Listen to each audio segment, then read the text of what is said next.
ini dan ini atau bom kan nggak mungkin. Pasti dia minimal di bawah daus mini. Kan seperti makanya itu dimasukkan ke stunting. Saja lebih bagus karena memang di lokasi kami kan bukan hanya simpan pinjam untuk petani itu aja, karena kami kan ada apa serba ada namanya apa Kios, gerai. Kemudian ada rencana kami juga buat apotek. Kan kami sudah konsultasi sama kepala puskesmas publik ini untuk bolehkan, tapi nanti kan akan dibimbing langsung atau dikontrol oleh puskesmas langsung. Obat itu harus bisa boleh dijual. Nah, di sini kan kami punya pustu, ada kepala pustu nanti. Yang di dalamnya, bagi yang pokoknya apotek itu bisa berjalan, berarti di dalam itu kan kepala pustu harus terlibat. Kita libatkan. Saya libatkan ke dalam pengurusan. Minimal dia mungkin ketuanya atau pimpinan di situ, supaya bisa.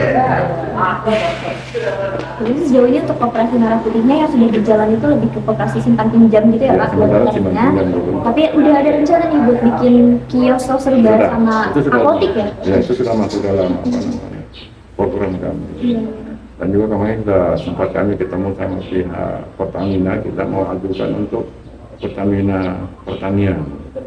Merauke ini kan sudah ada Pertamina nelayan di kawasan Lampu 1. Kami di wilayah sini kan belum ada, dan kami sini ada 10 kampung. Dan kalau dihitung hektaran kegiatan petani kan sudah ribuan hektar. Kita butuh solar, tractor light untuk mesin pompa air. Sudah kita mudah-mudahan bisa direspon. Pertamina. Ya, untuk petani. Di kemarin kan saya ngikut tuh Pak Amin di acara sekolah lapangan Gapoktan di Semangga 2. Itu saya sempat tanya soal KUB, ringkasnya mereka bilang dulu pernah ada, tapi kemudian sekarang sudah tidak fungsi. Nah kalau di sini gimana Pak? KUB itu masih ada nggak? Ya, kalau KUD saya pikir untuk seluruh Merauke ini, Kabupaten Merauke saya pikir sudah mati. Sudah mati. Bukan mati suri lagi, mati betulan. Mati betulan. Ya. Karena saya juga sempat jadi pengurus di era 97-an. Memegang keuangan koperasi kita berjalan. Setelah saya dilengsarkan beberapa tahun kemudian pergantian pengurus, karena saya fokus sudah kerja di perusahaan, dan saya mundur, saya tinggalkan koperasi, di jalan itu sama orang pihak lain, teman-teman yang lain. Ya memang faktanya sampai sekarang saya masuk, bahkan ketuanya saya cari sampai sekarang untuk pertanggungjawabannya saja tidak jelas kemana. Karena saya memang orangnya seperti itu. Saya tidak mau masa kerja saya selesai, saya masih ada omongan di tengah masyarakat. Kenapa nggak bisa selesaikan masalah ini? Sejak kepala kampung yang berlalu kan pertanggungjawaban koperasi itu tidak jelas. Sedangkan itu kita lihat operasi mobil tracknya masih berjalan walaupun pincang. Mati suri, mati hidup, tapi berjalan. Kemudian ada beberapa kegiatan dia berjalan. Kalau nggak ada laporan SHU-nya seperti apa dan sebagainya, menghilang, semua tadi sudah meninggal. Ada yang juga langkah 1000 ke daerah yang lain. Makanya sampai sekarang pun saya mau memperbaiki KUD ini sendiri sudah repot. Bukan mati suri lagi, udah susah juga. Beneran saya menerojiun sudah Udah ingat lagi. Fungsinya mungkin digantikan koperasi merah putih itu ya, nanti. makanya kemarin saya sepakat dengan teman-teman dengan para orang tua dan pakar-pakar koperasi. Kebetulan bisa punya kampung ini juga ada orang mantan pegawai koperasi, beliau juga seorang sarjana koperasi. Saya rangkul beliau, dan saya dengan beliau duduk sebagai pengawas untuk koperasi merah putih. Karena kan beliau sudah tahu tata hukum aturan dan lain-lain, beliau tahu.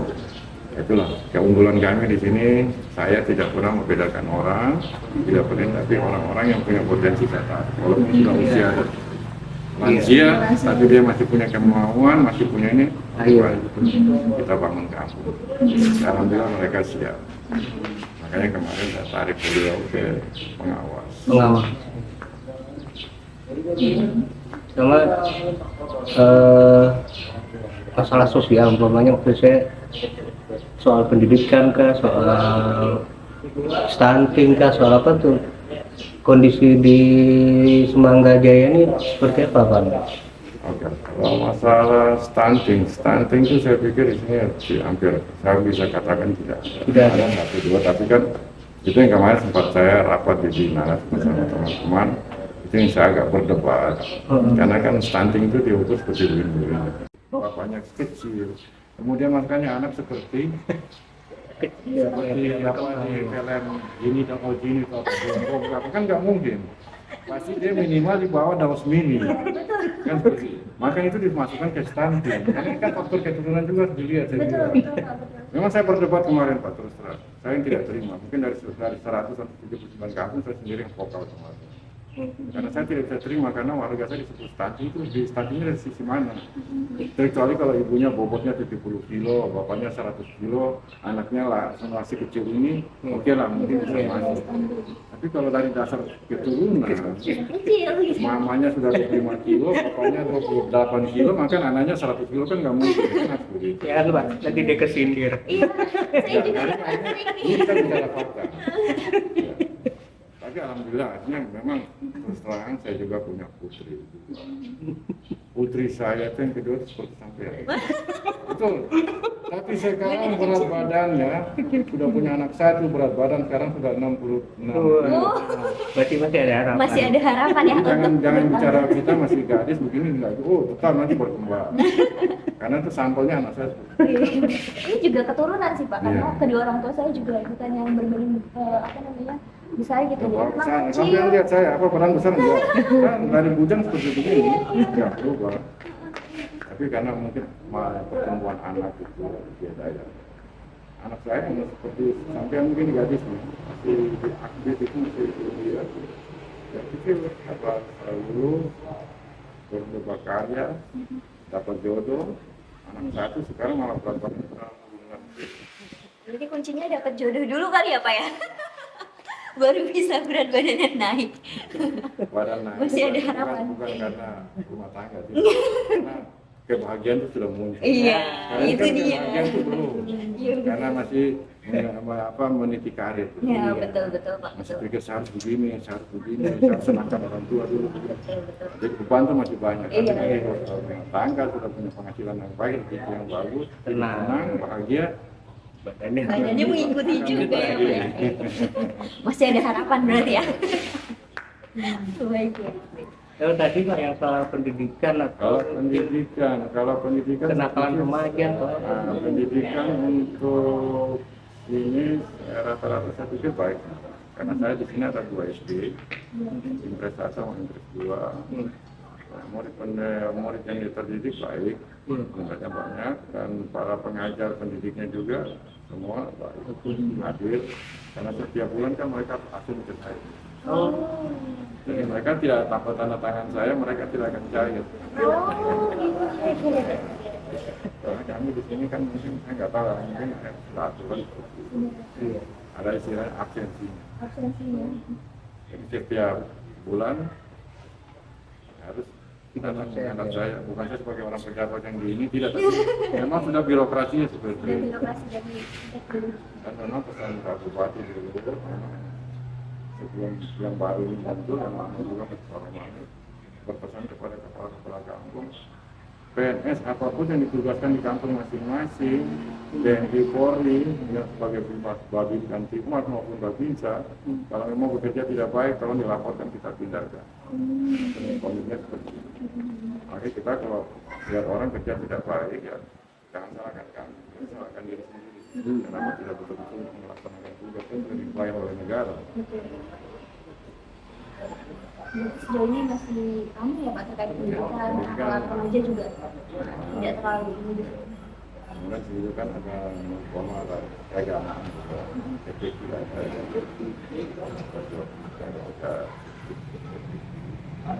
semua berjalan. Kalau dari Gapoktan itu sendiri kira-kira ada semacam apa ya pembinaan kah untuk kan sekarang udah permasalahannya adalah anak-anak muda nih apakah mau melanjutkan sebagai petani gitu ya Pak untuk generasi selanjutnya gitu.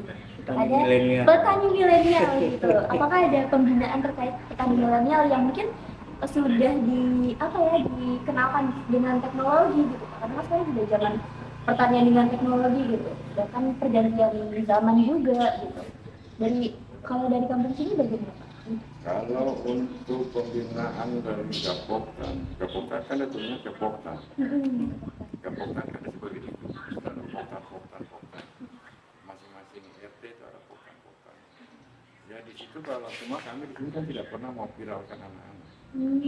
Sebenarnya banyak anak-anak remaja kami yang putus sekolah, dia lebih memilih untuk bertani. Kemudian ada kadang-kadang nggak tega meninggalkan orang tuanya. Pada saat kuliah, saya stop sampai di sini, saya fokus ke pertanian. Saya dekat sama orang tua, jadi orang tua. Ada juga yang begitu. Saya sini kan punya wadah Karang Taruna. Ya, mungkin saya bisa dicek. Mungkin dari satu distrik Semangga ini yang mungkin yang bergerak mulai ada Karang Taruna lah ya. Dan saya sombong tidak, tapi ini fakta. Karena semua kegiatan satu distrik ini macam 17-an kemarin saya punya Karang Taruna semua. Bahkan sekarang ini penimbunan lapangan bola saya serahkan sepenuhnya penanggung jawab Karang Taruna. Mau urus mobil, urus tanahnya seperti apa, tanah yang kualitasnya pakai seperti apa. Artinya supaya kita membuat regenerasi. Supaya di saat kita lengser mereka udah tahu, cara kerja begini. Kita seperti ini dulu Bapak Amin pernah ajar kita begini kan begini. Soalnya kita orang tua terus yang kerja yang anak ini kapan? Kalau saya terus terang hadir saya sejak saya menikah tahun 88 di Semangga ini. Memang basicnya pemain bola. Setelah saya menikah, saya bikin klub walaupun kampungan saja, saya kumpul anaknya. Disitulah makin masyarakat melihat saya. Dan saya tidak pernah menghitung kerugian saya berapa. Walaupun saya jadi orang bilang apa ya bahasa Jermannya kerja jungkir balik, makan kadang-kadang keluar uang tinggal Rp1.000 beres kantong, tapi kita masih bisa bawa anak-anak untuk bergerak di organisasi. Berarti potensi pemudanya relatif bagus lah di sana. Ini sekretariat mereka ya. Oh iya, di samping ya. Saya siapkan juga tempat. Mau seperti kita, ada laki-laki tadi mau jalan. Ya itu yang jaga kerja juga.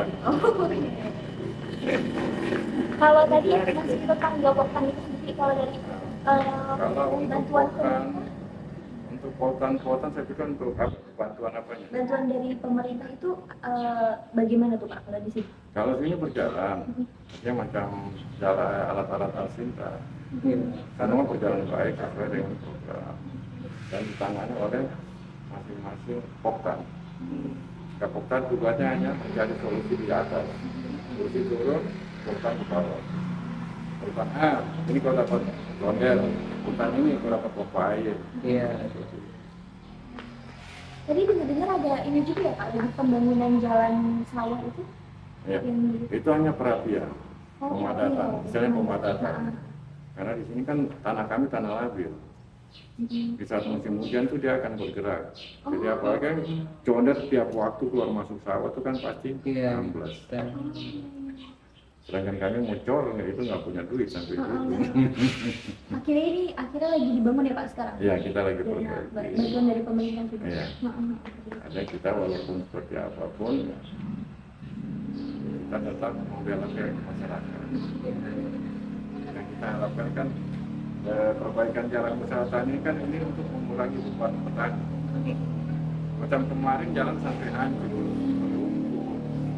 harusnya kita buat angkut padi dari sawah satu ponsel atau satu karung itu 5.000, dia melonjak jadi 15.000.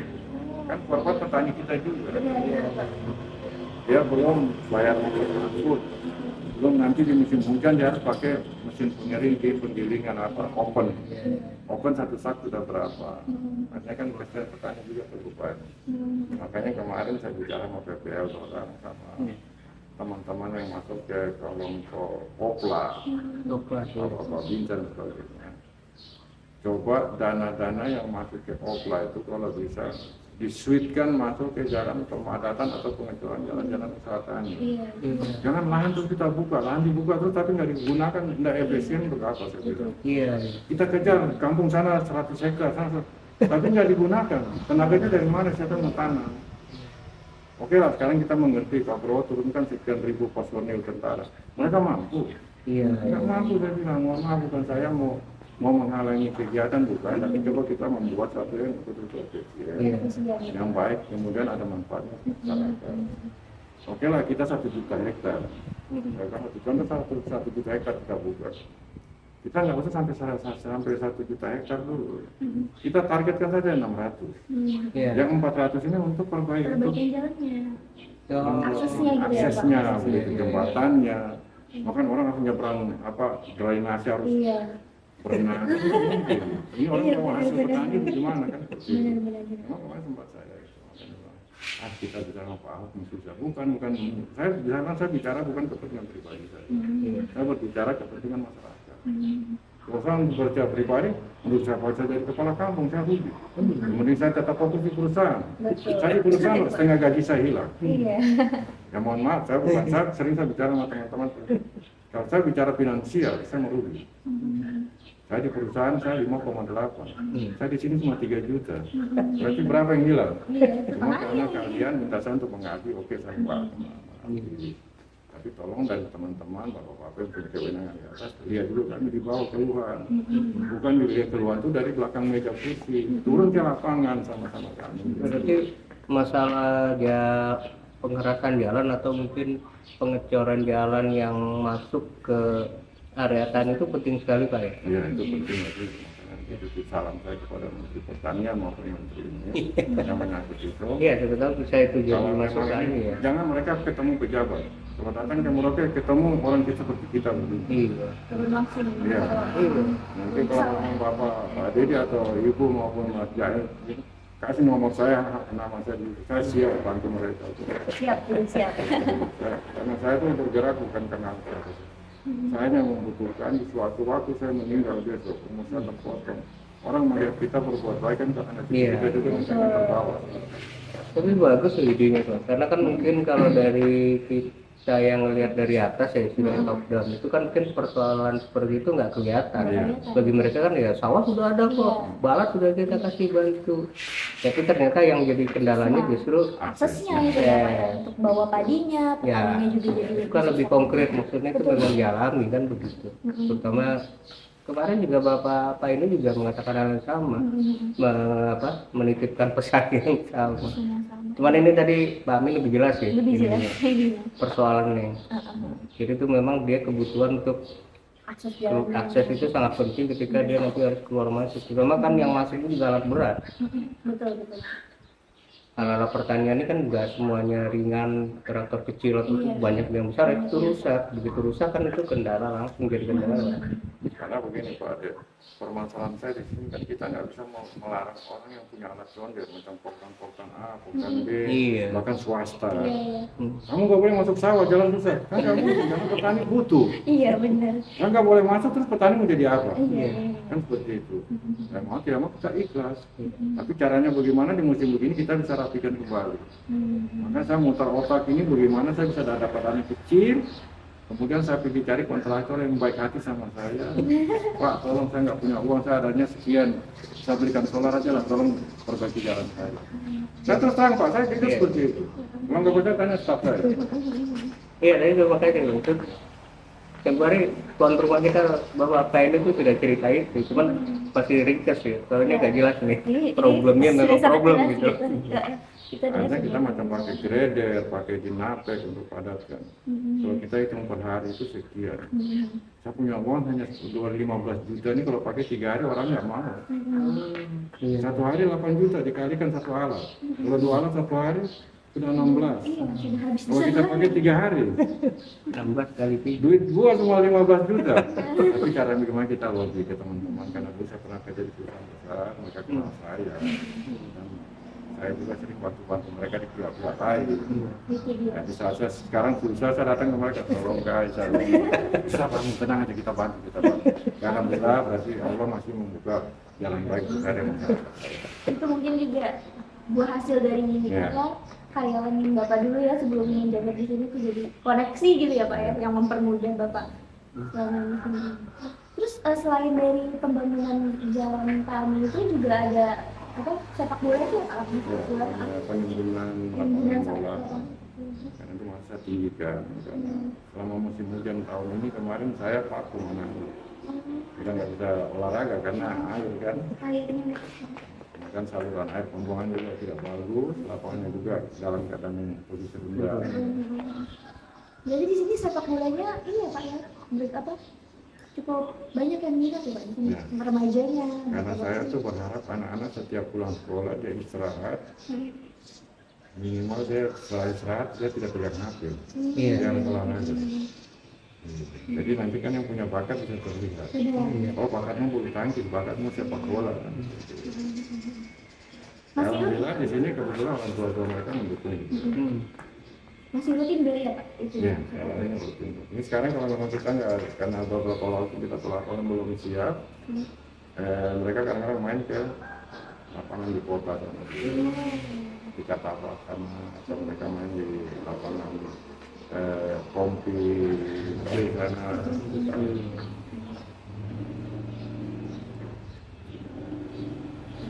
Semua itu kembali ke kita lakukan. Dari kita untuk kita itu dia tagline saya dari kita untuk kita. Oke mungkin ini terakhir nih Bapak harapan Bapak tadi saya dengar Bapak masa jabatannya berakhir di 2026 ya Pak masih ada sekitar 1 tahun gitu ya Pak. Kira-kira harapan Bapak untuk kampung Semangga Jaya ini bagaimana? Ya mungkin untuk saya harapan saya untuk kampung kami Jaya harap dengan masa jabatan saya mau berakhir, saya berharap sebelum saya berakhir ini semua kegiatan pembangunan yang diprogramkan melalui penggalian gagasan di masyarakat yang masyarakat inginkan bisa kita eksekusi semua, tetapi semua tergantung pada pendanaan yang disiapkan oleh pemerintah kota kampung, termasuk dana DB. Karena kalau dana AJK aja masuknya ke pembayaran intensif ataupun honor aparatur. Kalau untuk pembangunan dia masuk ke dana DB, kalau bisa ya Bapak Menteri dan Presiden jangan potong-potong lagi. Kita makin disunat, keran ke bawah habis. Iya betul. Seperti itu. Dan percayakanlah kepada kami sebagai aparat kampung untuk membangun kampung dengan dana yang sekecil apapun kita tetap membangun pekerjaan. Karena terus terang saya juga tahun ini ada beberapa pekerjaan tahap awal, ada penimbunan lapangan bola, ada penimbunan badan usaha tani, ada penambahan satu ruangan untuk PAUD. Karena anak sekolah PAUD sudah banyak, jadi harus tambah satu ruangan lagi untuk kegiatan belajar mengajar anak. Kemudian dengan jembatan usaha tani satu. Saya para pejabat yang ada di atas berharap kalau memang membuat satu studi survei, tolonglah langsung turun ke kampung-kampung langsung, jangan melalui pihak pejabat, karena tidak akan ketemu solusinya seperti apa. Karena yang saya harapkan kita berbicara di lapangan, bukan berbicara di balik meja. Mungkin salam saya untuk bapak-bapak semua melalui Ibu dan Bapak dari masing-masing universitas yang sudah hadir di Papua sini, tolong sampaikan salam kami kepada pimpinan di pusat kementerian yang punya kewenangan, tolong memperhatikan itu, yang kedua, mungkin yang terberat bagi kami adalah titipan suara hati kami kepada Menteri yang punya kewenangan masalah pertanahan dan kewilayahan, supaya membuat peraturan undang-undang yang betul-betul memperkuat dasar hukum kami di kampung, supaya gangguan dan keluarga adat ini bisa kita tanggulangi. Mungkin itu yang terpenting, sekali lagi terima kasih. Mungkin dari pusat sudah mempercayai Bapak Ibu sebagai salah satu orang dari masing-masing universitas yang sudah diturunkan ke wilayah kami. Saya berharap suara kami juga bisa disampaikan ke atas. Demikian, terima kasih. Oke, terima kasih banyak Bapak Amin untuk bincang-bincangnya selama ini. Beberapa waktu tadi kita dapat banyak banget informasi yang menarik dan sangat penting gitu ya Pak. Terima kasih teman-teman tim Ekspedisi Patriot yang menonton dimanapun berada. Sampai jumpa di cerita selanjutnya. Ya.